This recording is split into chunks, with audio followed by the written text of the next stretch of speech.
Hey everybody, it's Jason Blaha here, and it's time for part 2 of the Q&A, so let's go ahead and get this started. All right, first question. What's your take on rear delt cramping, not pain, just cramps, during overhead press rep work? Rear delt weakness? The problem with this is that you can't really diagnose this at all. Maybe you're deficient in some electrolytes. Maybe you don't have enough sodium or potassium or magnesium in your diet, and that's why your rear delt is cramping. It could be weak rear delts, but here's the thing. The rear delt's not really actively used on any sort of overhead press, right? It's not a primary mover. It's a stabilizer, and it gets some radiation effect, some splashover effect from the actual delt work being done, but it's just not really an important muscle. So if it's weak, that's not going to come out during the movement, right? It could be cramping because there's something wrong with your form. It could be electrolyte issues. It could be a general fatigue issue. It could be all sorts of things. So when you have something like that happening that you know is not really a muscle involved, it could mean anything. It could mean nothing. I wouldn't worry about it, right? I wouldn't worry about it that much unless it's bothering you in some way. But then I would start looking at what's causing you to cramp in general.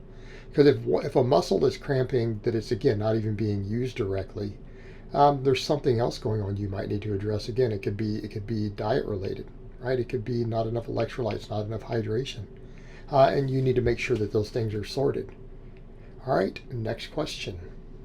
Does the seated barbell press when leaning back against the bench have a higher potential for growth due to the heavier weight that can be used through the same range of motion, which should in theory mean more mechanical tension and more metabolic fatigue, creating more growth in the standing movement, albeit with less athletic carryover? The philosophy being that a bench you can also press back against it for more force, also less stabilization when sitting. No, you're kind of on the wrong track here. They're different exercises, right? Does it have more potential for hypertrophy? Yes. Is it more potential for hypertrophy in the shoulders? No. People say, what? Where do you think that extra mechanical tension is happening? Why can you lift more weight on this exercise? Because you're using more chest, because you're not upright. Okay. The seated overhead press is a high incline. It's a high incline. That's why you can lift more weight. Therefore, you're using a little more upper chest. That's it. If we went off muscle activation, we go off EMG, which is, again, not always indicative of hypertrophy. The standing one actually uses more shoulder. Both anterior and medial deltoid technically show more activation on the standing barbell press than the seated one, even with the lighter weight, again, if taken to the same rate of perceived exertion. So if we went off of that, we could argue it could have more potential for hypertrophy there. Okay, but you know what? None of that really matters, right? None of that matters. Why? Because they're very similar movements with very similar ranges of motion that fatigue the same basic muscles. The hypertrophy is the same as long as the actual workloads are similar in terms of how many challenging reps you do, right? People get too caught up in things that don't matter. They get too caught up in things that don't matter. And that would be a perfect example, literally worrying about the mechanical tension differences or stabilization on two very, very similar exercises. Well, none of that really matters if your goal is just to build your front delts. And that is why you overhead press, because it sucks for the rest of the shoulder girdle. Let's be clear there. I'm not saying it doesn't cause any hypertrophy, but realistically speaking, I could come up with 10 exercises that are better for building your shoulders than any form of overhead press, unless we're talking about the anterior deltoid. Okay? And I know people will say, but Jason, didn't in the past, years ago, you pushed the overhead? I did. I've also know more. I also am less dogmatic. I also think more of the differences between displays of strength versus muscle building, hypertrophy, and even strength building. I don't think the overhead press is that great of an exercise. There, I said it. It's an amazing display of strength. That's what it is. And it is a strength tester. I say the same thing about the conventional deadlift. The greatest exercise of all time, my absolute favor. It is the king of all exercises.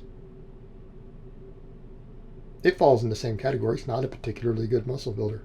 I am more biased towards that exercise than anything you could possibly come up with. And even I'm saying, not a particularly good hypertrophy exercise. It's an amazing test of strength, display of strength. I think the overhead press falls in that same category. Falls into that same category.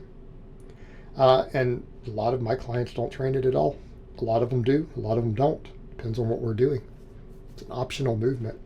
Not optional if your goal is to have a really impressive overhead press, right? You don't have to do a lot of overhead pressing to build it. So, the question really becomes, if you're really trying to build your shoulders, why are you doing either one of these movements? Why are you obsessed with them? Lateral raises will build bigger shoulders than they will. And they're a little silly dumbbell movement. They will build more overall shoulder than an overhead press will. They really will. Snatch grip, high pulls, all that stuff. All right, next question and last question of the week. Is there any benefits for a raw lifter to use knee wraps in their training? Well, it depends on what you define as raw. Do you mean raw or do you mean classic raw? Classic raw is wraps, by the way, if you enter a powerlifting meet. Classic raw means you're allowed to wear knee wraps. Raw means no wraps. So is there any benefit? Yeah, if you want to destroy your knees, that's the benefit. Knee wraps, generally speaking, are not going to be advantageous to you to use if you're not going to compete in them. Okay? Oftentimes you'll get people who use them in all sorts of movements. They're like, well, it seems to relieve my knee pain. It's because it's cutting your circulation off to your knee while you're training, so it hurts less. You don't feel the pain because you're restricting blood flow. The pain is still there. You've got tendon issues or knee issues that you need to get sorted. It's used as a Band-Aid fix for that. But the problem is that knee wraps over time can damage your knees themselves. So by using it as a Band-Aid fix to mask the pain you're feeling, right? You're masking the pain that you're feeling by doing something that can also damage the knee further over time. All right, that's the sort of silly shit that people do like that, or why people talk about, lifting weights causes all these knee problems, and this guy, he had to have these knee surgeries from lifting. Yeah, because they do silly stuff like that.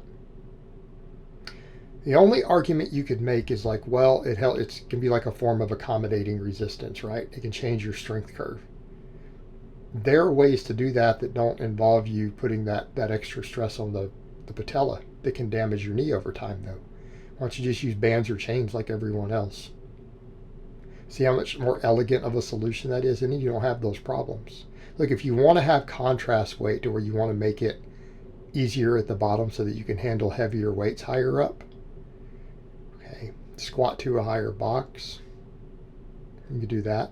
You could do chains, you can do bands, all sorts of other stuff you can do to achieve the same result that don't require you to wrap your knees up. So do they really have a benefit to the raw lifter? No, not really. Do you need to learn to use them if you're going to compete in them because you have selected to compete in a wraps division? Yes, you need to use them in that case. Not year round. Absolutely not year round, but you're going to need to use them peaking for the meet.